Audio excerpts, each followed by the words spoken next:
நாம தெய்வத்தை நினைச்சுக்கிட்டே இருந்தா நம்ம வீடு தேடி தெய்வமே வருங்கிறது ஒரு முக்கியமான சாட்சிங்க. அது என்னன்னா, ஆருத்ரா தரிசனத்துக்கு என்னால் கோவிலுக்கு போக முடியல. ஏன்னா பக்கத்து வீட்டு ஒரு டெத்து. அதனால அன்னைக்கு அங்கே போயிட்டதுனால கோவிலுக்கு போகக்கூடாதுங்கிறதுனால கோவிலுக்கு போக முடியல.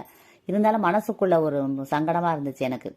ஆருத்ரா தரிசனத்தை போய் கண்குளிர பார்க்க முடியலையே, அந்த நடராஜரையும் சிவபெருமானையும் சிவகாமி அம்மனையும் மனதால் தரிசிக்க முடியலையேன்னு சொல்லி மனசுக்குள்ள கவலைப்பட்டுக்கிட்டே இருந்தேன்.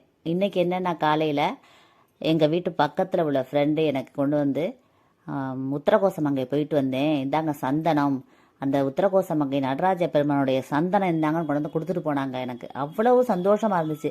அதாவது நம்ம என்ன நினைக்கிறோமோ அதே வந்து கிடைக்குது பாருங்க. நமக்கு பிரபஞ்சத்தோட சக்தி அதுதான். எதை நம்ம நினைச்சுக்கிட்டே இருக்கோமோ அது கண்டிப்பாக நம்மளை வந்து சேரும். இதுதான் ஒரு ஐதீகம். அதனால மனசு நிறைவாக இருந்துச்சு. சந்தனத்தை வாங்கி நானும் என் குடும்பத்தில் எல்லாருமே சந்தனத்தை நெற்றியில் பூசிக்கிட்டோம். ரொம்ப ஒரு பெரிய ஒரு அதிர்ஷ்டமே வந்த மாதிரி எனக்கு ரொம்ப சந்தோஷப்பட்டுட்டேன்.